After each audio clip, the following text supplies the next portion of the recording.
Disappointment.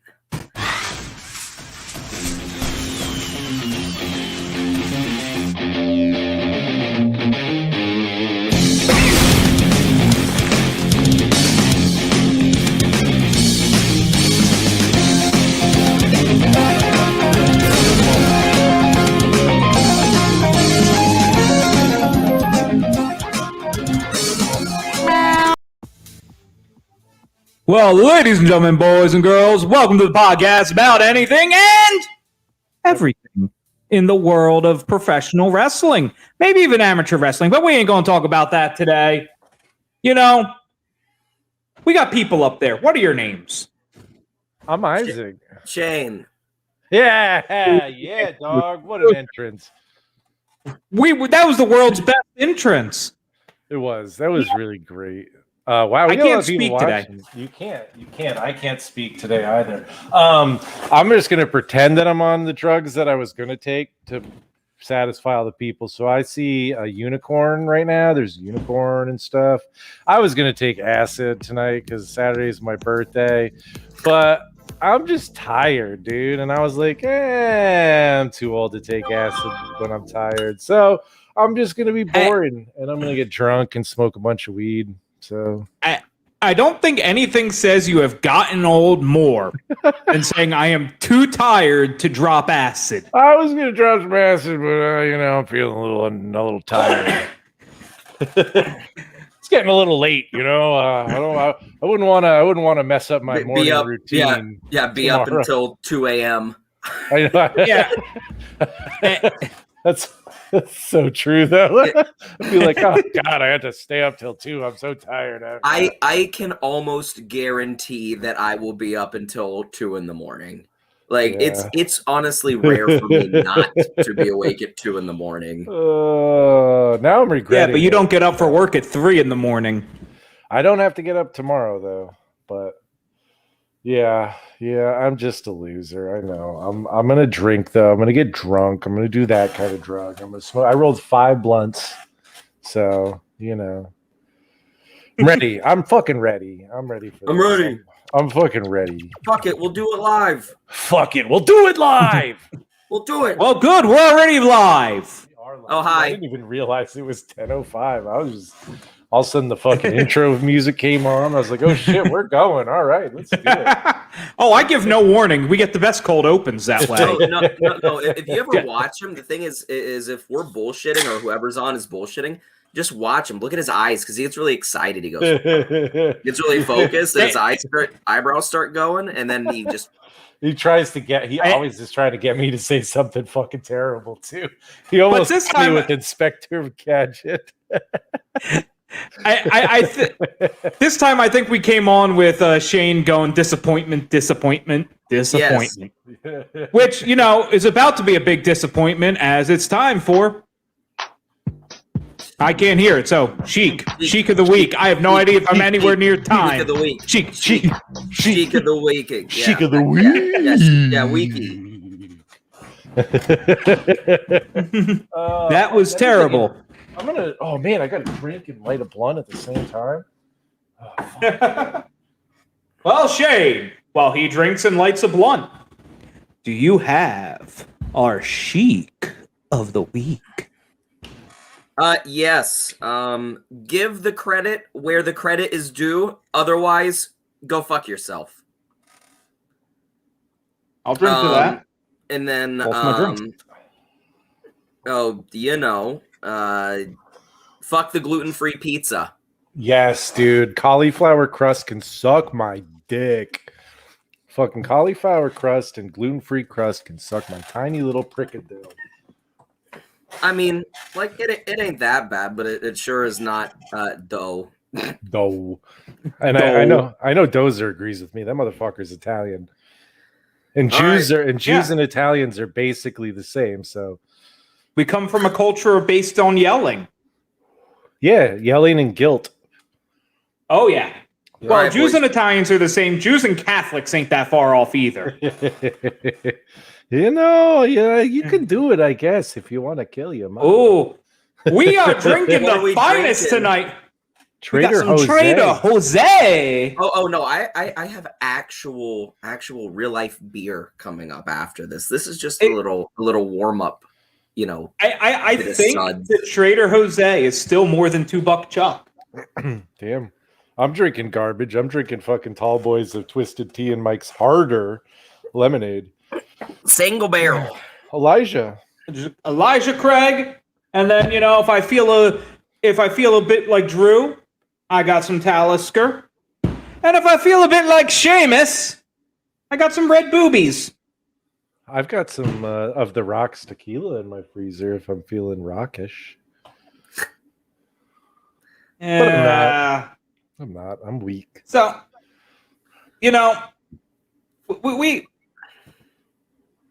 they're drinking lemonade. I'm drinking this Whoever one. you are. The harder than guessing Robert. The 8%, man. The fucking 8%. That shit is Bombay. Announce yourself. But who are you? Where do you come from? Where did you come from? Where did you go? Where did you come from, Cotton Eye Joe? Do we want to talk about that fucking Extreme Rules abortion that happened? Yeah, you were were allowed there to say that? Yeah, you could say abortion as long as it's not in Texas. No. Heyo, Ethan, my dog. Well, normally your name pops up, so it is not not doing that now. Shane went to Extreme Rules, man. Yeah. Extreme enforcement of the rules. Yeah. Not like I don't want to talk about the show too much. Like if you've seen it, you've seen it. Like there was like a decent amount of pretty good wrestling. Like the Alexa Bliss versus Charlotte match was pretty good up until the finish. Demon versus Roman was really good up until the finish. The Usos versus Street Profits was like a pretty like awesome match. Like, I mean, there wasn't anything like horrible on it really, but it just wasn't very. Yeah, I mean, it nightmares. Yeah, I mean, it wasn't very extreme at all. Again, anybody who's seen it knows that. Even like the triple threat match didn't get extreme. Like that's what I thought they were gonna do when they added Jeff Hardy in at the end. I was like, okay, they're gonna make it a triple threat, but then they're gonna like work weapons into this match and maybe open the card with it. That did not happen. There was the random thrown together 6-man tag, which was again fine. It was cool to see the New Day, cool to see AJ Styles, cool to see my man Large Robert. But yeah, I mean, but the event was fun to be there. The set was really cool. The set was beautiful. Yeah, they didn't give Cole. They didn't give Cole an entrance, which really pissed me off because all I wanted to do was boo Michael Cole. They didn't give Pat McAfee an entrance. They both got jobber entrances, which was really weird. That is weird. Usually before the shows, they give them. Yeah. I wonder when they stop doing that. I agree, my friend Dennis. But let's be honest here. It's not too uncommon for Usos to have sneaky match of the night. They've done that, the past 6 years straight, pretty much. Yeah. So, what did you think about that Fiend rebirth? Not Fiend, Demon. I don't mind. I didn't mind the Demon rebirth itself in the middle of the match. It fits the goofy stuff they've been doing for some of these characters. But he lost it. That's the was whole that thing. that heartbeat thing or whatever with the music? Yeah, the heartbeat with the music. Yeah, it was the rebirth. But he lost again, and that kills me because now the Demon doesn't matter at all. It's they not put even him into a corner there. Well, also, you do this cool rebirth, unstoppable comeback thing. On the first time you do it, you have him fucking stopped by the rope breaking. They had no plans for him moving forward, and that's obvious. They just had him there to do that. Here was the issue with Extreme Rules as a whole, is that the draft starts tomorrow. So no belts were changing hands. Nothing was happening because all sorts of funky shit's going to happen on SmackDown and Raw. So we really got just a lame duck pay-per-view. Yep. I maintain the draft is at the wrong spot. the draft, I know it's where it's at because this is technically like when rating season starts. But one, do ratings really matter anymore as people don't watch TV? And two, it should be after Survivor Series. You have the big brand warfare bullshit, and then you have the draft. You don't have the draft before the brand warfare bullshit that no one likes. Yeah, I don't know, man. I don't know. I'm not a fan of the draft in general. I never was. I think the draft is great because I think it's an easy way to just get at least newer matchups. You know what I mean? Like it's a good way to keep, people fresh. It's a good way to usher in heel and face turns, when you move to a different show. I think it's generally exciting. Yeah, but I mean, they never really. Hi, Cam. I don't know. It just feels like they don't often like actually make it feel like the shows are separate entities. It's like people pop up all the time. They're doing better than they were at that one point, which isn't saying much. Yeah, I mean, they've only really done it with Roman recently. I mean, Roman's their biggest star. I don't have an issue with him roaming. Yeah. Oh, roaming. Holy fuck. That's why you had to tune in, folks. They've also shown us they can't be trusted with them as one roster because then you see the same 5 people on both shows. They haven't figured out. You don't need to show Roman every night to keep his storyline going. Oh, no, absolutely not. But, like, the whole reason why he went over to Raw when he did was just to, like, I'm better than you. Like, that's just makes sense for Roman. Yeah. Yeah. And you know it. But you had fun. Yeah, no, I mean, I definitely had a good time at the show. It's like... They're fun live, even if it's a shitty show. It's a fun... I mean, but the thing is that it wasn't a shitty show. So, like, the wrestling was good enough to, like, keep my interest. But then I would just get mad at the end of every match, so... Were you slamming beers or what? Yeah, I had I don't know, like 4 of the big boys. The big not boys, only the tall but the wide. Like the. Were you able to bring your vape in there? Oh no, I know I left that shit in the car because I mean it's just you can't even go outside at those places. Are you allowed? No. Once you're in, you are in. No. So, I just wasn't sure. I fucking when I would go to Yankee Stadium, I would use my dab pen in the fucking park, but I don't know. I just wasn't sure how it worked at the arena that you're at. You probably would have gotten in trouble, huh? Well, it's indoors, yes. So using any smoking product is not. You got to do it at the same time as the pyro's going off. That's because they have those big fans going and shit. Yeah. Be like, oh, I dropped my wallet under the seat. I gotta look. Oh shit! Oh, got dust in my nose. That's why I'm coughing. So, man, I love this entrance. Where's Tony Jimmel? Tricks of the trade, man. I feel like there was something else we should be talking about too. Oh, that's right. We Dozer, myself, and DDJ sat down on what was it, Tuesday evening, night, and we had a really, really interesting conversation with Dr. Tom Pritchard. Your Baker? Yeah, no. I would have been like, so titties. I mean, boobs. I mean, your ass looks nice. I mean, what? Why are you a dentist when you could have just been a porn star? No, Doc. We talked to Dr. Tom Pritchard, and we had a really interesting conversation. DDJ joined us as a guest host for that one, so we could get some questions in. And it was a really great interview. We're gonna release that on all our audio catchers on YouTube and every place else where you can find podcasts. I believe tomorrow morning at 4:20 in the morning, Friday mornings. Tomorrow morning at 4:20 on all the audio catchers. Tomorrow sometime on the YouTubes. There you go. So yes, so keep an eye out for that because he tells some really great stories, including the story about how he accidentally slapped Iron Sheik in the ear, and what happened after that. So, and he's got a decent Iron Sheik impression too. That was pretty funny. Oh, I hear breaking glass. So real quick before we hit the main event, I just looked down at my phone real quick, and we had a request from Rudy, old cigar. Oh, Rudy. hell yeah! And then and then he it said that he wanted to comment. I think this is him. What Rudy, up, hello. boys? Hey, I love Rudy! you, man. I'll drink to Rudy. Yeah, I'll drink to that.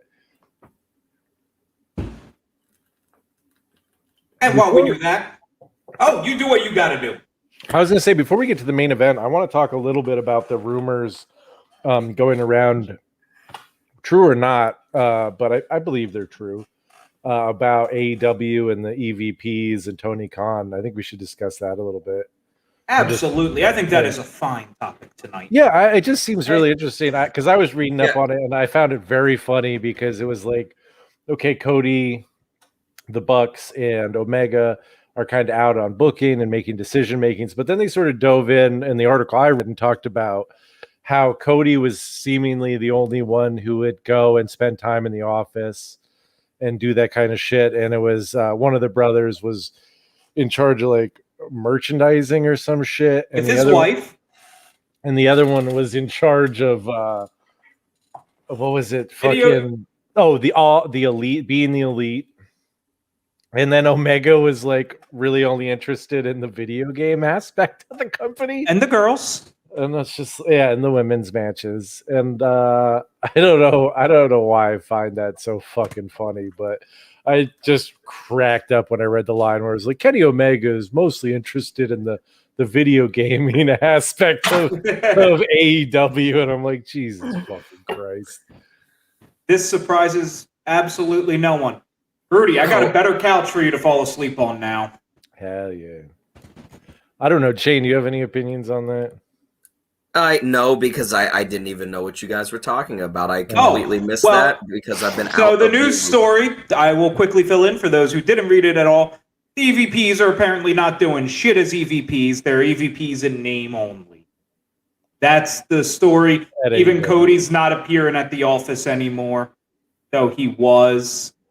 Yeah, and this is the quote. It's surprising from the Wrestling Inc. article. The report further noted that Matt Jackson's role as EVP was to help his wife Dana with merchandise, while Nick Jackson is focused on handling being the elite.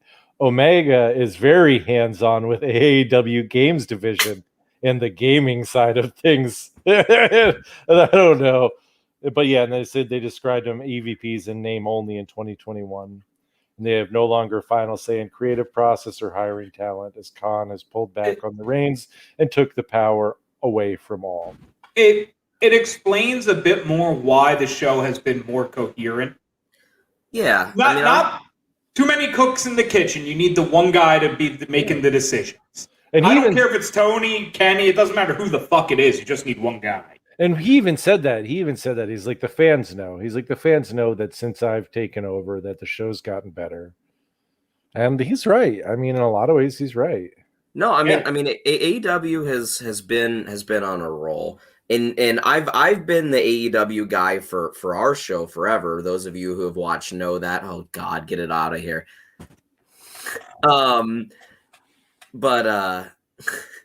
no. I know where it is. No. No. But I can always just take this sock off. It's a little stinky. Oh dear lordy. But as far as us the goes, AEW guy. Yeah, I've always been the AEW guy. Yep. I forever had issues with like the pacing of Dynamite and like what they were doing and how half of it felt like it didn't matter. Because it didn't. It was just a bunch of random matches and then like a couple like bang bangs. But Dynamite was boring forever. I mean, it's been really exciting recently, man. All of the the Labors of Jericho stuff that they did, to bringing in people, and different, Forbidden Door, Minoru Suzuki. Dude, and cheers to that. And also cheers to little Nat's ears in the corner here. My chart will go on sour apricot stout. Not stout. Ale is what I'm moving on to. Ooh, okay. But yeah, I Every mean, and then night in my dreams, I see you, I kill you. man, Isaac, you have such a fucking cool shirt on, man. I love mine. Do you really? Sorry. Do you like this one? Oh no, absolutely not. But yeah, I don't know. I mean, like I think the design is cool. I like the design legit, kind of, but it's also so dumb. But anyways, even to like bringing Bobby Fish in next week, which is huge. Isaac, did you see that? Sammy Guevara beat Miro last night for the TV title. Fish is out. Fish isn't under no compete. His contract expired. NXT only 30 days. Oh shit, that's right. Because he never. Yeah. Oh wow. Yeah. So Sammy's first title defense is Bobby Fish with his first time in AEW. Which is outstanding. The product's been great recently. If all of this is to be believed, and I think it is. Yeah, big ups to Tony Khan. You know what I mean? Dude knows what he's doing. Massive up. And also like let these guys focus on what they're supposed to be doing and not fucking trying to get a finger in too many pots. And like, I think there's something to be said. Sorry, I think there's something to be said for like in the beginning, bringing these guys in because of the fan base they have, right? And the followings they have and the people who are interested in them. And now that they've got them all in and now that the people are there and they're like, this product is great. Like they don't need the same level of power. Like they can go away at some point. How many times did I say someone needs to be there to say no? How many times did I say JR needed to say no? How many times did I say Arn Anderson needed to say no? You know, Jake the Snake. You know what I mean? Plenty. I don't remember this morning. So. No, I mean, plenty. Plenty on this show, and it just seems like finally someone is telling them that certain things aren't a good idea, and they're cutting out the shit. When Jim Cornette's out there saying like that certain shows, like what was the AEW show with Daniel Bryan and Grand Slam? He said that was one of the best wrestling shows he's seen in years. Yeah. Like he loved that show.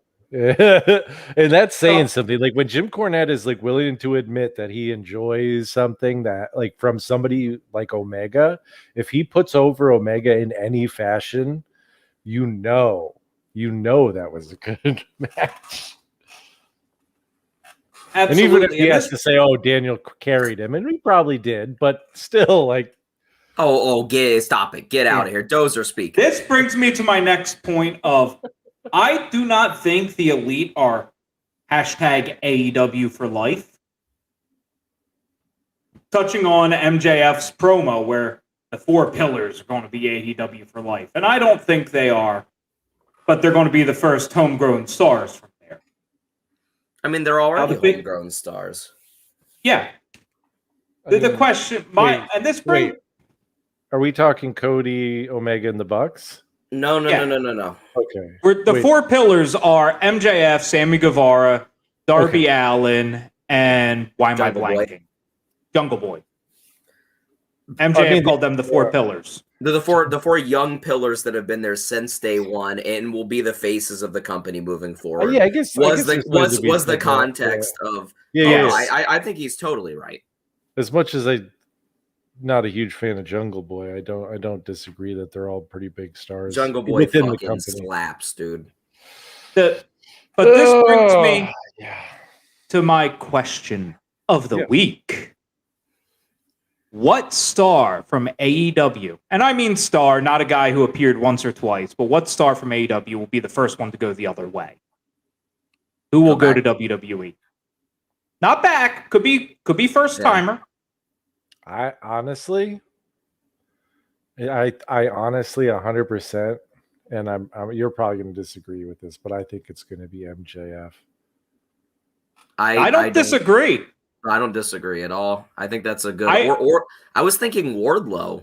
I could totally see Vince McMahon throwing an ass load of money at Stephanie. Hello, ass load of money at Wardlow and just picking up. He is Vince to a T. He's big. He's athletic.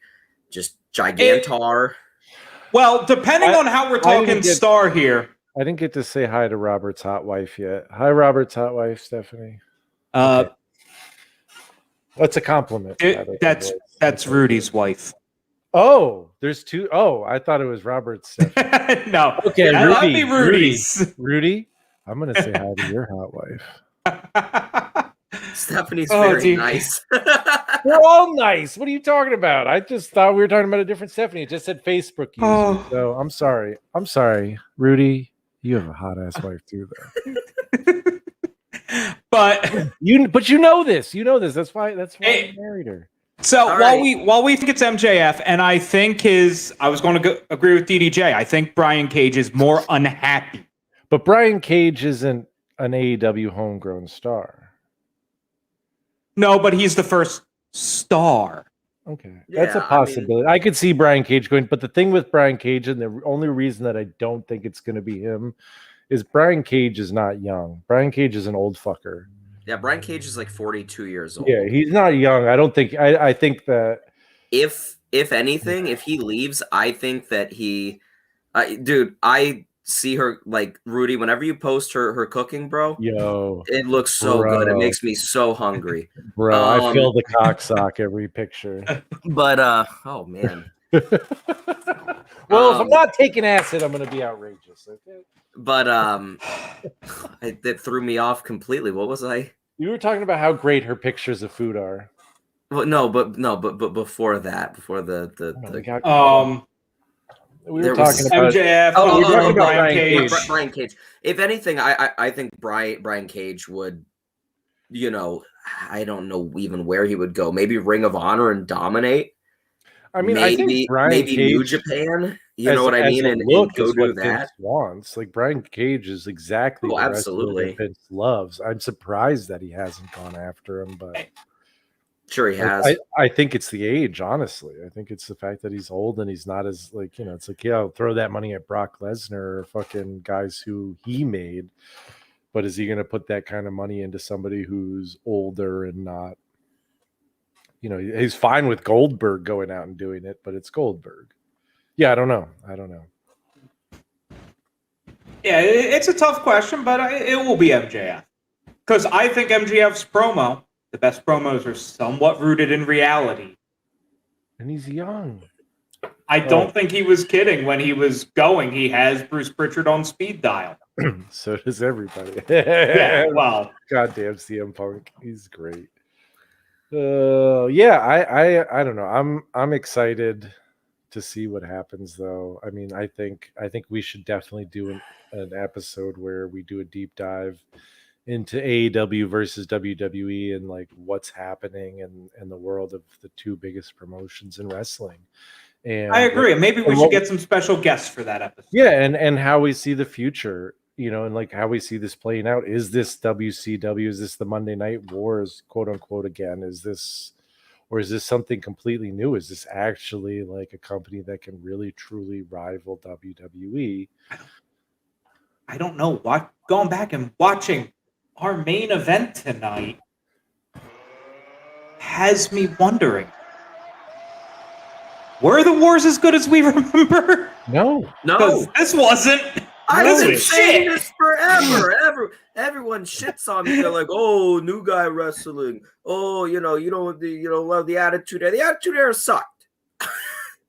I mean, the thing is like it wasn't so much the wrestling; it was the flipping between the channels that people did. Supposedly, I didn't because I didn't at WCW. No, that's fine, but WWF has been almost straight shit for the entire fucking segment. This entire segment, WWF has sucked almost consistently, and the WCW is over here being WCW. I think the thing is too is at this time. I mean, one of the mistakes that we are making as a group is that we are watching the pay-per-views and we're not watching the Monday night shows because they put so much effort into the Monday night shows. And the pay-per-views in a lot of ways were blow-offs in ways to create more interest in what was going to happen on Raw or Nitro than it was. I've gone back and I've rewatched some of them. Did they? Some of them? Did they? There's some really good episodes, dude. There were some good episodes, and there were some good matches on this pay-per-view.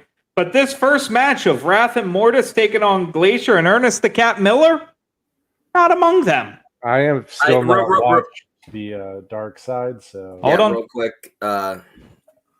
Canyon. Salute. Salute? What the fuck is that? I don't know. Is it Italian? The Dark Side's really, really horrible. Not like in quality. It's a great quality show as always, but it's a really hard watch. It's really, really hard watch. But I'm going to disagree with Dozer right off the bat. I think this is the most palatable match we've seen Glacier and Mortis in yet. I didn't think it was great. You know how low of a bar that is? Yeah, no. I didn't think it was great, but it wasn't shit. Dude, this is the best. Cockroach couldn't limbo under this bar. This is the best fat tranny porn I've ever seen, man. We'll go with Russian. Salute. But yeah, this match, it wasn't good. You know, stuff happens. Gesundheit. I thought that's what you say when you see salute. You know, I think the most amazing thing coming into this match is before this match, Glacier was undefeated still. Yeah, what a fucking trip. That's like Tatanka, man. You're just like, why? I want to real quick shout out the lowest on the totem pole in this match, which is Ernest Miller. Ernest Miller looked terrible in this match. Yeah. I mean, really bad. Like I said, Mortis was okay. Glacier was okay. I mean, they both got really shitty movesets, which I don't think helped them at all. Terrible gimmicks. Yeah, I mean, but like the work they did was actually pretty fine, you know, on their ends. I mean, Wrath was marginally bad, and Ernest the Cat Miller at this point was very, very bad. Yeah. He was there. It was something, that's for sure.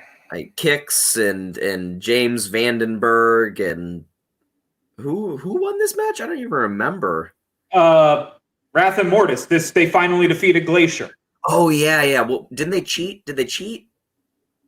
I don't know. There was a post concerto. I don't know what's cheating. The refs don't call shit in WCW. Was this the one with the chain on the foot? Yes. Yes. This is when he put the chain on his foot. And can you imagine getting punched in the head? Well, imagine it with it on your foot.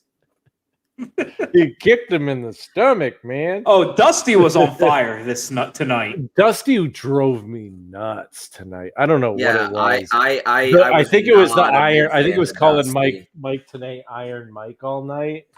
That drove it was me nuts. Between that and the fact that he had no good commentary for people under the age of 30. Like, he knew nobody's name in half the matches. Oh yeah, no. Who's that? I don't know. I thought he was terrible. But he had the one-liners. Well, no, he definitely had the one-liners. Yeah. So ratings. 1.5. It was pretty bad, especially like you were saying, Ernest. Like the current de facto leader of the Dark Order, Uno. No, -1 is the leader. You're giving us a negative. Well, you know what? Fuck it. We'll go with it. -1. Oh wow. This is the lowest match. This is the worst match ever rated on SGS, which is such bullshit. Yeah, it's not the worst. It's not. No, yeah, that's terrible. I'm sticking with my one. This but was I wanted better to than that cage match. I'm just gonna. I didn't really know where to rate this. I'm gonna split the difference at a 1.25. Okay, and what did Meltzer, where did it go? Where did Meltzer say? He probably loved it. He's like, this is a 4-star match all day. Melts of the week. Melts of the week. And while he's looking this up, I want to give a little shout out to Hector Hernandez, who is now our own little Mexican Meltzer. He has joined the team with us and is doing news reporting for such good shoot, and also Buckle Bomb Entertainment. So it's shout out to Buckle Bomb. Buckle Bomb, we love you guys. I think, is it October 11th? October 11th from, I believe, 10 a.m. to 10 p.m. Buckle Bomb Entertainment is doing a charity live stream for Connor's Cure. They're trying to raise money for Connor's Cure. I think I definitely am going to jump on at some point during the day. I think all of us are going to try our best to jump on at some point and say hi and smoke a joint or do something stupid. As Brock Lesnar, we're allowed to do that there. I mean, what are they going to do? We'll make a donation to charity, and then we'll be able to do whatever we want. That's how it works. But no, so check it out, Buckle Bomb Entertainment. Check them out on Facebook, and October 11th, we'll be sharing the links and stuff. But please consider making a donation to help us fundraise for Connor's Cure, because it's a good charity and it's a good cause. So and anyway, back to where I started. Thank you, Hector, for all your help. Well. And Meltzer. Thank you, Hector. Thank you. And the actual Meltzer, he liked it better than us, but not by much. He gave it a 2.5. That's more than it deserves. But yeah, it makes sense for Meltzer in '97. He would like this. It was probably pretty innovative. They put a chain around his foot, my friend. It was incredible. He kicked him in the stomach. Did you see Ernest the Cat Miller go? Jazz hands. Jazz hands. Jesus Christ. That brings us to our Cruiserweight Championship of the night, where we have Chris Jericho defending against, depending which commentator you're listening to, Ultimo or Ultimate Dragon. It was Ultimate Dragon, but yes. Man, that shit slapped. This shit was really fucking good. I mean, the only thing that sucked about this match is Jericho's music was fucking dog shit. It sounded like the music you would hear on like a training video for Blockbuster employees in like 1993. You have to remember that this is pre-Jericho heel turn. This is when he's still just Lionheart babyface Jericho, and then everything gets better from there. I mean, he's pretty much The Rock. You know what I mean? Like this is pretty much Rocky Maivia to The Rock and Jericho to Jericho. Yeah. But the wrestling was he was more over than Rocky Maivia. Oh no, for sure. But it's a similar thing happening at a similar time. But honestly, just great chain wrestling. Really, really good high flying. Everything you would expect from Jericho and Ultimo Dragon in 1997. I mean, and it was even a good finish with like the reversal of the Hurricane Rana. It was like not a fucky finish. It was shocking for WCW to see it clean, But they didn't. They didn't even touch the cruiserweight division. That's the thing, is they would just tell them this is how long you have, and they just let them do whatever the fuck they want. Wanted they, mostly, which is why the shit carried WCW forever, forever. It's like letting wrestlers do what they do works out okay most of the time. But it was a good match. That awesome drop kick while Jericho was upside down was fucking nuts. I really enjoyed that spot. And Jericho totally whiffing, going off the turnbuckle. I also enjoyed that. He's falling flat on his face on the floor. But, at the end of the day, I gave it a 3.5. I enjoyed it. I give it a 3.5 too. It was a great match. I had 3.5 in my head before you said anything. Meltzer? Oh, we don't have a full clusterfuck. Meltzer gave it a 4.25. God damn. Well, that's actually not. No, again, for 1997 at this time, this was a 4.25 for sure. Like, if we weren't just coming off not that long ago watching that banger from Jericho and CM, not Jericho. Fuck me. I just took Brian and Punk. Brian and Punk. Wait, Brian and Omega? Brian and Omega. You're really fucking up tonight, Dozer. Drink again, dude. Oh. Because, that's going to help the situation. It's not going to hurt it, at least. So, match number 3, we had the Steiner brothers versus Masahiro Chono and Muta. Yeah, Great Muta. Dude, I liked this match a lot. I came out of this match going, wow. I really thought I liked the Steiner brothers, but like every match they've been in, I haven't enjoyed very much. I like this one. Maybe it was because Muta is so fucking good. Muta is so fucking Everyone in this match was so fucking good. But it was even Masahiro Chono. Like Chono's a New Japan legend. But it was so clunky. Everybody felt out of place. Nothing felt like it was happening on time. There was a sick like fucking DDT from a Doomsday Device position though. That shit was scary. Who was that? Like Scott on Muta? I think so. And then there was that top rope Hurricane Rana, or what do you call it? Frankensteiner, Steiner liner. Yes, Frankensteiner, and then they did the fucking what did they finish him with? It was a top rope Bulldog, right? Bulldog. Yeah. I don't know, dude. I liked it. I liked the match a lot. It wasn't as good as the Jericho match, but it was fucking good. I don't think it was as good as what it could have been. And again, I don't think it was anybody's fault. But like I said, it was just incoherent a lot. It just seemed like people were out of place. It seemed like it was overbooked a lot with as many ref bumps and distractions as possible. It was definitely better than the first match of the night, but it was, I don't know, like a 2.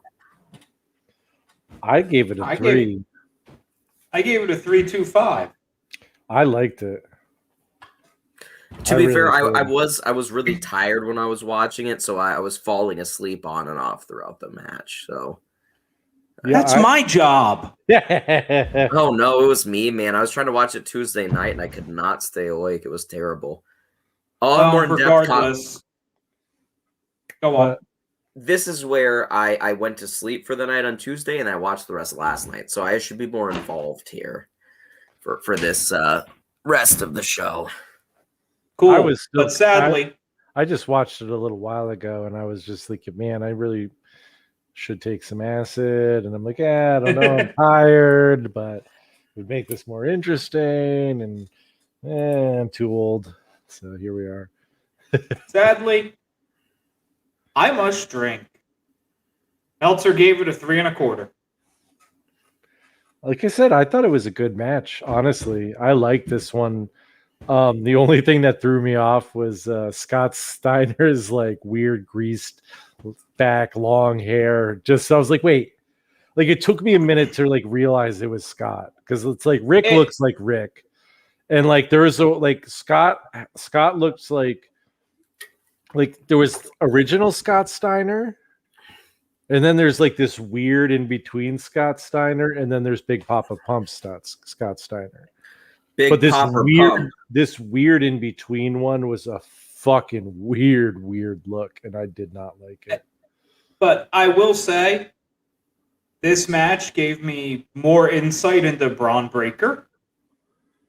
Little NXT stuff for y'all. Oh yeah, how so? Yeah.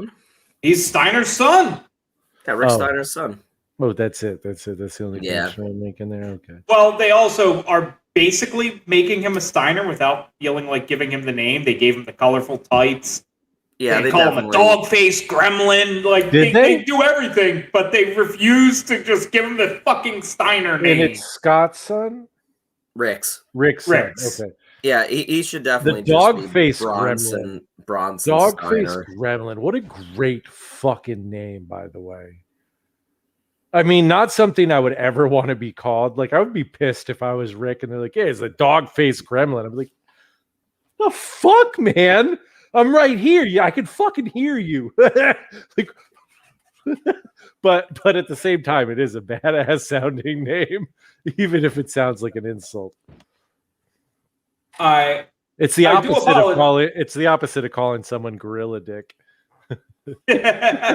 Where that sounds like a compliment, but it's really an insult. Oh my god! But I do apologize. I did not think to bring on our Spanish announce table for this next match. We can still do it. Jovan. I don't think it's going to I don't know if he's watching. He's not watching. So I will do my best to butcher these names. Where we have Hector Garza, Juventud Guerrera, and Liz Mark Jr. taking on La Parca Psychosis and Villano 4. Villano 4. This match was... Oh, dude, it was a car crash I couldn't take my eyes off of. I mean, it was ridiculous. I will say that I did mark out. There was one point where Juventud launched himself off of somebody's back outside the ring for a fucking, like, splash. And he got, like, fucking 9 feet of air. It was incredible. No, the two best portions of this match come pretty much one right after another. There's a sequence where everybody gets mad. I think it's at Psychosis. And then, like, someone ends up on the ground, and then these two guys try and, like, senton him, but then he misses. And then I think it's Juventud jumps off of the top rope and then just lands just shit-housed on top of all three of them. It just doesn't look like it was just a flying nothing into, like, the worst-looking high dive you've ever seen. It looked horrible for whoever he landed on. That shit kicked ass. And then, like a minute after the fact, he's fighting. I don't remember who it was, but he's fighting one of the other guys on the top rope. And then they do this weird, like, jumping, like, just fucking, like, power gonzo bomb from the top rope. And he just lands right on the back of his neck. And I was like, oh my God. Like, yeah, it was a fucking mess, dude. But it Are was we also, not even going to talk about the Star? The Star? Sonny Ono? No, the Star, where they all just sat in the ring with their feet pressed against each other. And two guys doing like a dance break in the middle. It felt like a fucking Young Bucks match. It was dog shit. No, okay. Here's the part that felt like the Young Bucks match. Do you remember this whole fucking segment where there was one person laid out in the middle of the ring, and then out of nowhere, someone just dropped in and missed completely, and then someone else went to frog splash and the rolled out, and literally every person did the drop to the miss off the top ropes. Yeah, and that is Young Bucks bullshit. Oh no, it is not. Quit that. 100%. Except the Young Bucks would just do worse than Young Bucks. Are you kidding? Come on. The Young Bucks will kick people in the head in a circle for 10 minutes, but not fall down. These guys jumped off the top ropes and everyone rolled out. It was dumb. Your boys, Penta and Phoenix did the same thing. Quit it. That is indie. Hey, I was not dude. I gave that match a 1.75, dude. Didn't I? Indie yes, darling did. Bullshit. I don't like man. I don't like good lucha shit. They never did that bullshit on Lucha Underground.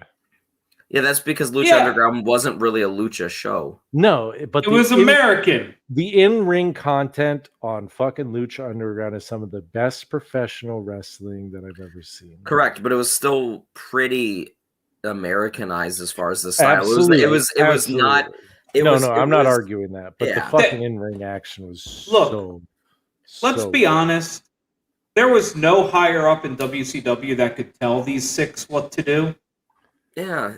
I mean, I'm fairly certain none of them spoke Spanish. Well, I mean, the funny thing is them trying to explain, like, well, you don't need the referees aren't going to count tags, and like just trying to explain the rules. This is really popular in Mexico. Just trust us on that. They're going to follow lucha rules. This match was utter chaos. It wasn't very good as far as being a wrestling match. But god damn it, I enjoyed watching it, and for that it gets a solid 1.25. I think it deserves that because Juventud Guerrero was fucking awesome in this match. Okay. Yeah. I was entertained, and I think you're both wrong. I'm giving it a 3.25. Wait a minute. I was fucking entertained. What did you give the first match? He's the first match I won. It sucked. Isaac, you need to get used to Dozer's new thing, man. This is his thing. He comes out of if left I enjoy field. it while I watch it, it gets a good rating. I'm gonna take. Like my I said, pants off. I really no. That is not a response to him enjoying this match. That is a response to it. Okay, Ladies and gentlemen, Just Incredible is taking a shit on our show. I'm not shitting. I just have my pants off in protest.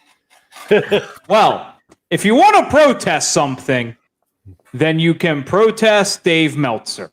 What did he give this? Oh no! Hit it. What do you think he gave it? 3.5 stars.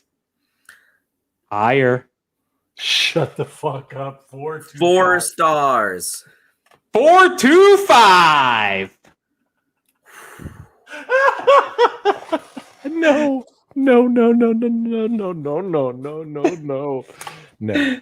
absolutely not. Okay, 4.25. I think everyone needs to take their pants off for that one. Jesus Christ! I have shorts on, so we're good. Keep your pants firmly on because we have the sexual beast coming out next for our next match. Please. Kevin Sullivan taking on Chris Benoit. Taking off Shane's shorts. This in match a career match was for the second time in 2 pay-per-views. This match was fucking hilariously weird. It was so bad at the beginning. Like to the point where I was laughing. It was okay. This is a story of 2 matches. Like the first half of the match, especially everything that happened outside of the ring was ridiculous. It was fucking just bizarre. None of it made sense. What the second half of the match, when they're in the ring and working together, was actually really good. But good lord, they really didn't like each other in real life a lot. No, they did not. To the fact where maybe one of them had something to do with some, Look, if you don't know, Sullivan's ex-wife is Nancy Benoit. Figure your shit out. Yeah, I will say the stuff with okay. The one thing I remember thinking is when fucking they pulled, like, was it Sullivan who pulled apart the barricade? Yes. And he pulled, like, literally separated the barricade, pulled it out of the aisle, and the fans stayed put. And I was like, man, good for you guys. You are very well behaved.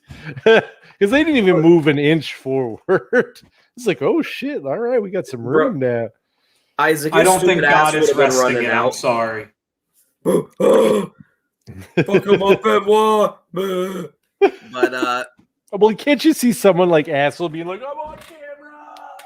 Oh, for sure. What TV? Like the match starts with them immediately brawling to the outside, and they brawl for a couple minutes, and Jackie gets involved almost immediately. Jacqueline, WWE. I don't know if she's a Hall of Famer, but she should be. I think she blazed trails. I have jerked off to her so many times. But it starts off with Jacqueline and Kevin Sullivan beating the piss out of Chris Benoit repeatedly. And then Chris Benoit Chris Benoit kicks Jacqueline in the lady parts, and they're like, oh, got her there. And then he fights up and he throws her into the barricade, or she throws him into the barricade, and they fight. Whatever. He picks her up and throws her into Kevin Sullivan. And it's the slowest, safest looking bump ever.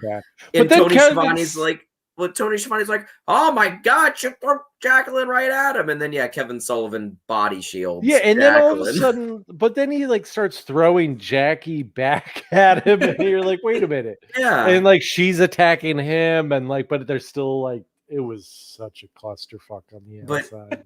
But Kevin Sullivan throws Jackie, and then Jackie starts beating him up. They battle to the beach area, right? And then they start throwing each other through the set. Jimmy Hart ends up on a lifeguard tower and takes a huge bump off of it, which is one of the craziest manager bumps I've ever seen. Oh yeah, it was. Man, what a fucking weird match. But yeah, then they get in the Honestly, ring it and they was start so beating weird. the crap out of each other.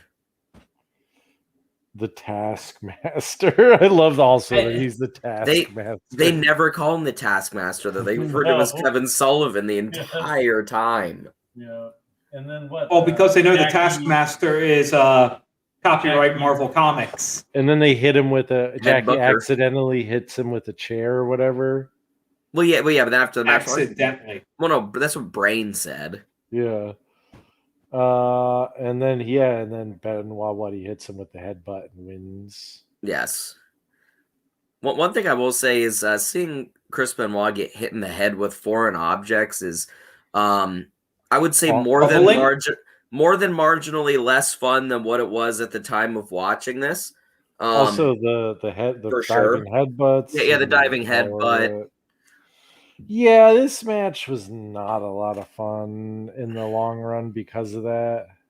But at the same time, you gotta rate it for the match, man. It was entertaining. Yeah, I don't know. It was very entertaining, but it was also very bad for the most part. It's the WCW thing. It's like these guys are very good, but yeah, I think it's a 2. I think it's a 2 because it is a tale of 2 matches, a tale of 2 men, a tale of 2 titties, and a tale of 2 stars. And those 2 titties are Jackie's, by the way. I thought they were Kevin's. Yeah, I was going to say not Sullivan's. So I never actually wrote down a rating on my paper, but I wrote down 2 ratings. Was this a technical classic? No. 1 star. Was it entertaining as fuck? Yes. 4 stars. So I'll meet in the middle and give it a 2.5? Wait. Fair. Okay, yeah, I guess so. What did Meltzer say? I can assure you, where no one's drinking. Well, I Shane just forget. and I got to scroll. Have to drink because we agreed. Yes.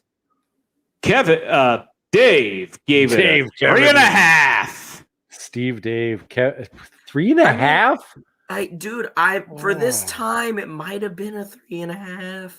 Again, I would like to remind you, the match ratings come from Dave Meltzer's highly respected Wrestling Observer newsletter. How did you do that? That looks great, by the way. Yeah, that was pretty cool. For the visual viewers, that looked fucking great. Do that one more time, please.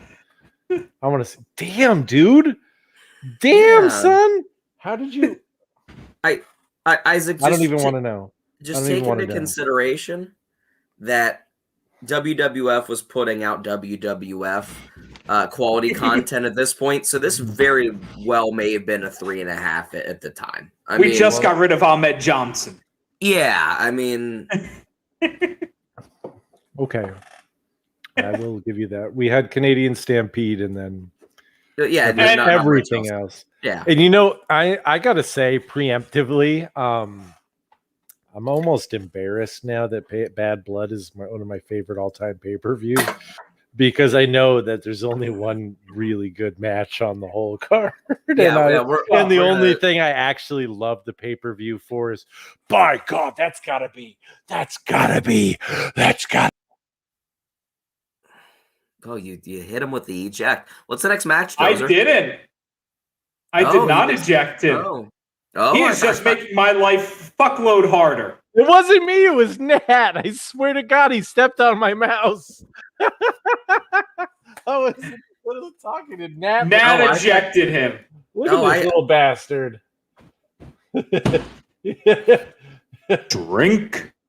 Hey, Nat, look up at the camera. What did you do?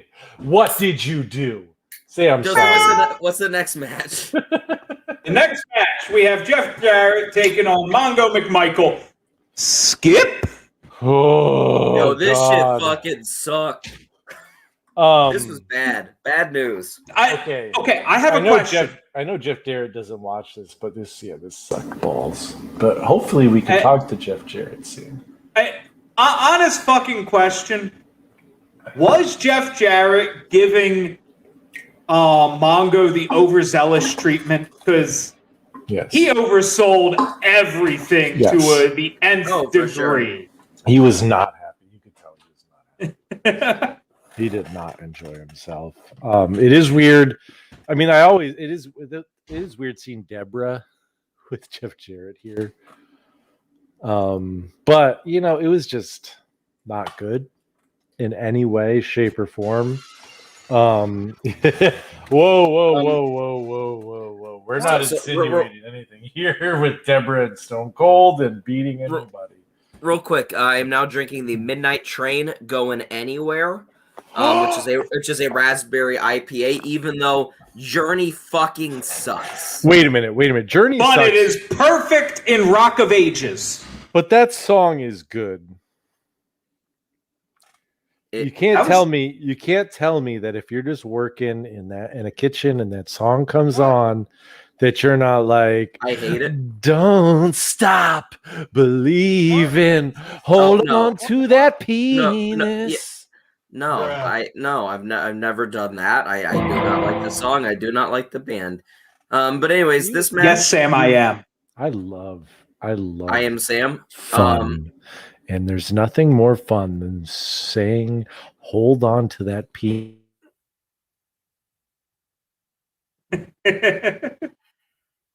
So, what were you saying, Shane? Oh, yeah, the match just really sucked, man. Mongo McMichaels is absolutely terrible. Jeff Jarrett isn't much better here. The shit goes like 7 minutes. There's a needless turn, and I hated all of it. This is, I don't want to spend any more time. This is a 0.5-star match. Go ahead, Dozer. Oh, no. Isaac, what's your rating? 0.5. And I am going to give it, I'll agree. I'll give it a 0.5.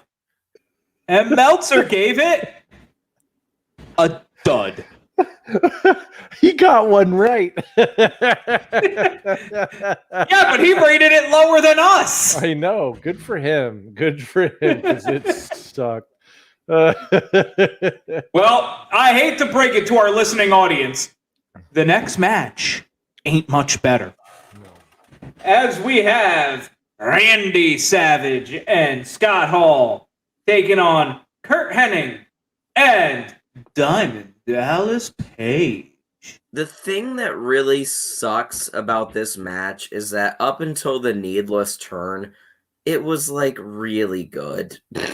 It actually was. Yeah, it was the first match of the night where I was sitting there going, I am having fun watching these people do what they came to do and not like laughing at them. You know what I mean? Or whatever. It was so good. That's Scott. Yeah, dude, I fucking hate Don't Stop Believing. I hate it so much. Like it's a good song, dude. Journey, I hate. What do you think of Styx? I don't have a strong opinion on Styx or REM or REO Speedwagon. No. What about John Bon Jovi? I mean, I think Bon Jovi's kind of like a really big pussy. That's how I feel. I feel like John Bon Jovi's a pussy. Ella's favorite song is Bad Medicine. Meg's favorite band is Bon Jovi.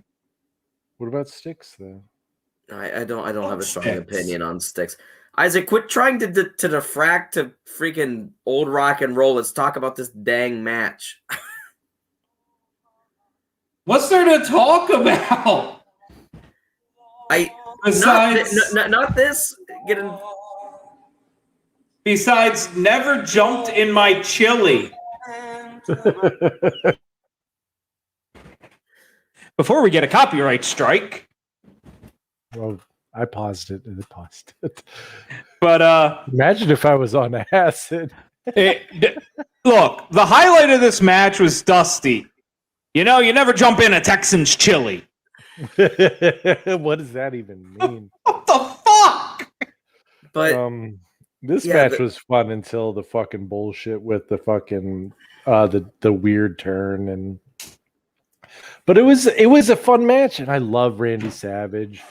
I love that one of DDP's moves is the Styles Clash because it's like the second pay-per-view in a row he used it. Oh yeah, no, I was thinking that. I was like, oh, it's a less dangerous Styles Clash. Yep. But I mean, it was 2.5-star match with all that bullshit. Man, I loved Mr. Perfect slapping the piss out of Razor at the beginning of the match. Sorry, Scott Hall. Yeah, I love that.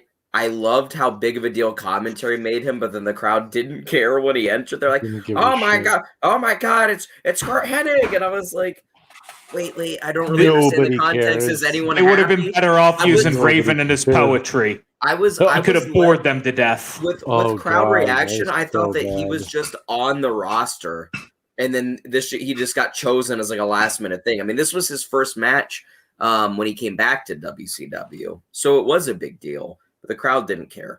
But like I said, the work up until the finish was great, but the finish was pretty awful and terrible. I don't know, like a 2.25. Okay, yeah, that makes sense.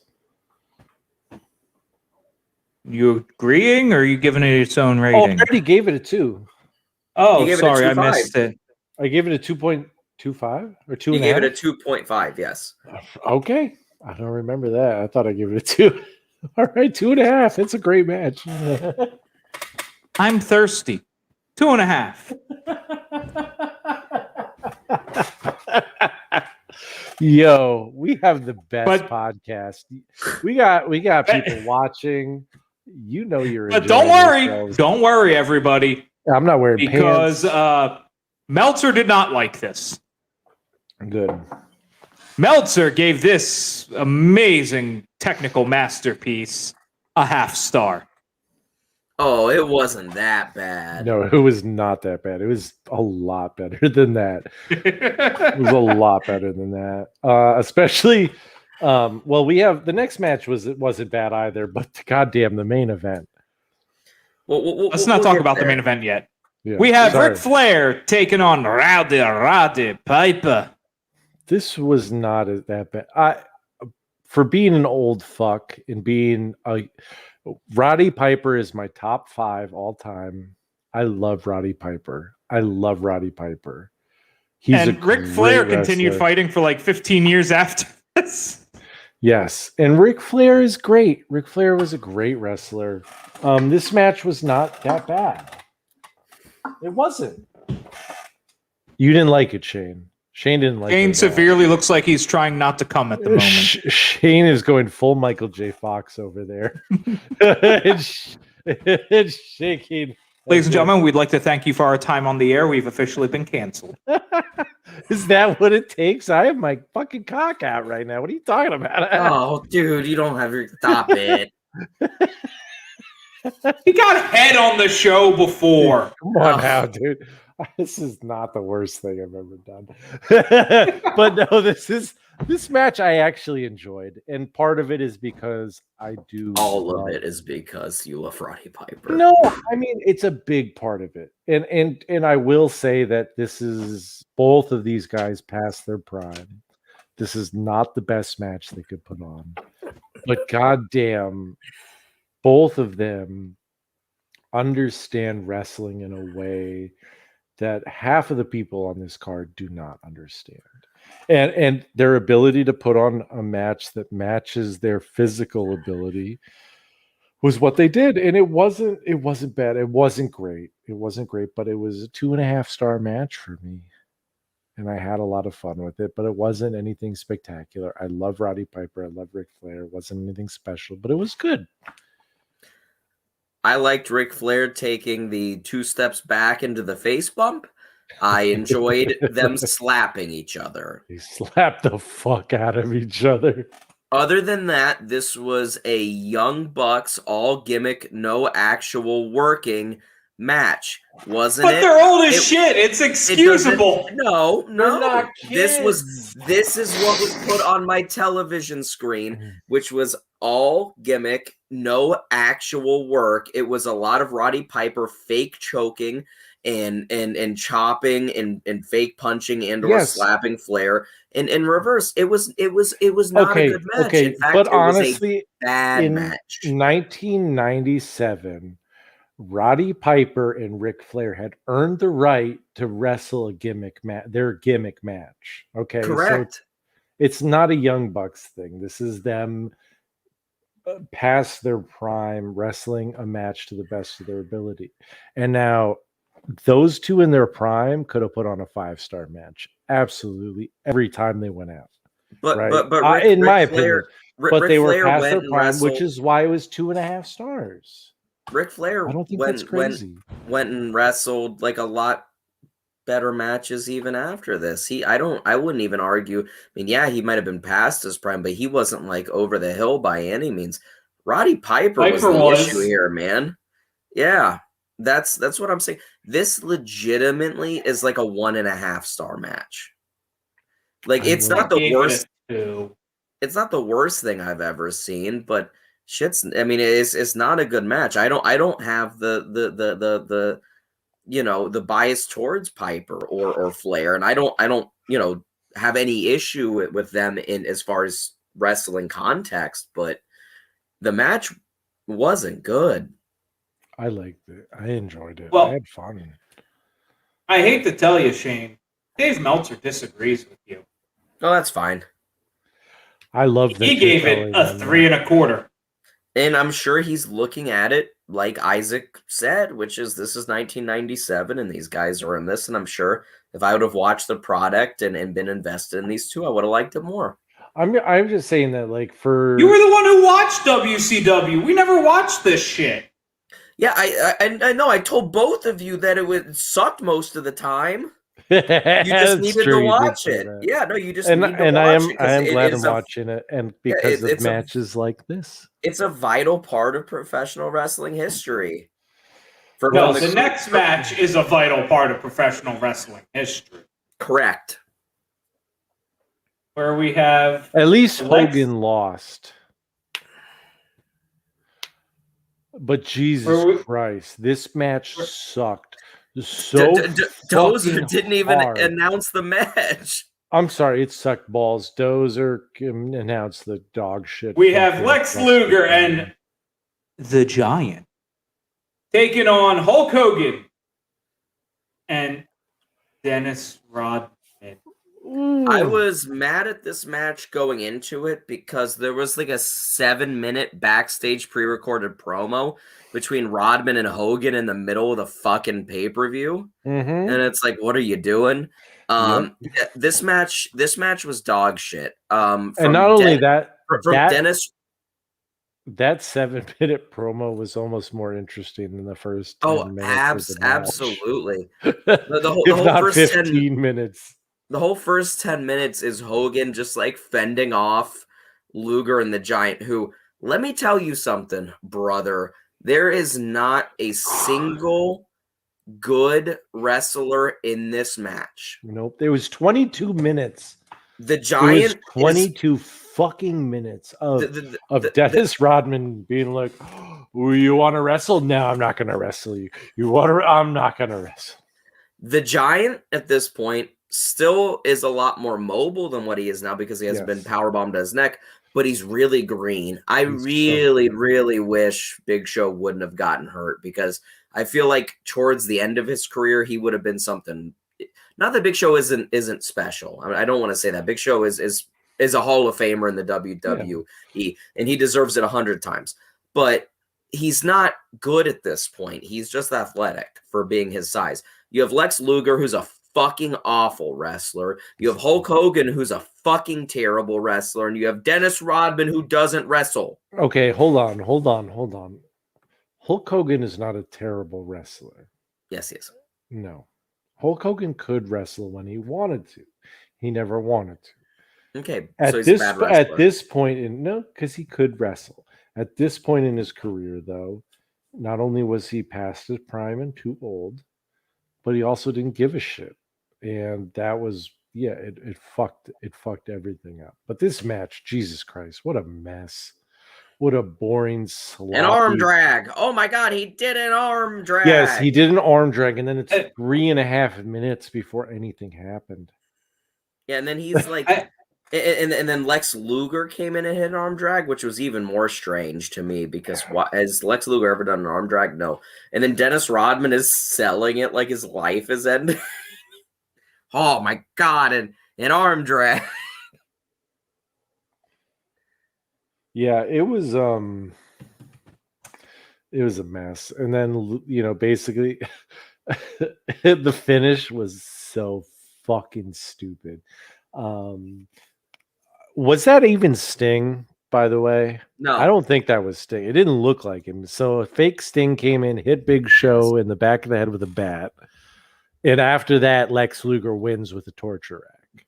And then he gives everyone the torture rack in the NWO. And after which, Hogan, Rodman, and Randy Savage pop up. They walk down the ramp and they're like, yeah, we're number one. We got you guys. Oh, too sweet. Yeah, too sweet. And they literally were like, yeah, you cheated to win, but we came out on top. And it's like, no, you lost. You got beat up by Luger. All three of you got torture racked. And then you left. Cheated. And and it was just like nothing about that made sense. In after the match left such a bad taste in my mouth for the match that I'm giving this a 0.25 because this is as low as I can go on our rating scale. This match is awful. The reason why WCW won and lost the Monday Night Wars. Mm-hmm. This match is every match that they did from here on out. They had Dennis Rodman wrestle a couple times. We'll get into fucking Jay Leno wrestling, fucking Karl Malone. But don't worry, David Arquette's the death of the business. But this match is the birth and the death of WCW. It is NWO doing stupid NWO shit. It is some random celebrity that has no business being in this kind of match, being in the match. It is the champion not defending his championship because he's too busy with a goddamn celebrity. And it's the NWO, and just random baby faces that are going up against them. Yeah. It really is horrible. It was very weird because they also spent a lot of time talking about Eric Bischoff who never showed up on the show.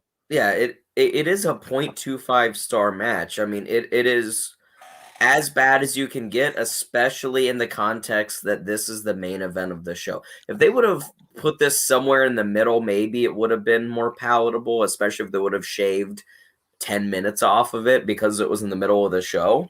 Dude, it was 20. But Hogan had to be in the main event. That's like in his contract. Of course. 22 minutes. Dozer? I'm just going to agree with you guys. I gave it a 0.5 initially, but I'm going to downgrade it to a 0.25. What did Meltzer give it?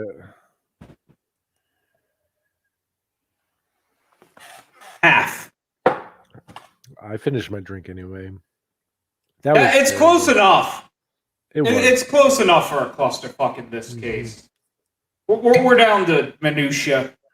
Great job. Meltzer gave it that. We made it through, though. What are we giving the whole fucking show? 2. 2. 2. Sounds good. There was a couple matches that were all right. But I never rewatched the whole thing again. No. But I will absolutely rewatch the interview with Dr. Tom Pritchard that's going to be released tomorrow morning at 4:20 a.m.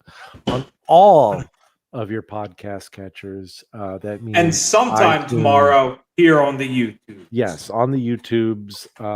And I believe Dennis is going to share. DDJ is going to share it on all his platforms too. Yes. So just fucking check it out. It's a really interesting interview. Talk a lot about old school 70s style wrestling. A lot of old school stories. And maybe we see who he thinks is old school today. Yes, we will find out who his favorite tag team is that he feels is old school as old school gets. Spoiler alert, you Is won't it be FTR? surprised. Is it FTR? Yeah, it absolutely is FTR. You It know, is way right. to go for the sell, guys. Way to get people to fucking listen to So, it. you know, if you like FTR and you want to hear him say those letters, you can check it out. But it's And we'll a funny see ya. video. And we'll see you next week at 10:05. Yeah. This is Such Right Good here. Shoot signing out. Signing out. That's- Isaac, Shane, Dozer. That was good. Peace. And we're going to Oh, do okay. good lucha shit next week, maybe. That was, I don't that know. was Thank you for listening to this edition of Such Good Shoot. If you are on YouTube, please remember to like, subscribe, and ring that bell icon. Or subscribe to us on your favorite audio catcher. Or finally, if you're on Facebook, leave a comment, like the video, and make sure to share it out to all your friends. Until next time, we have been Such Good Shoot, and have a great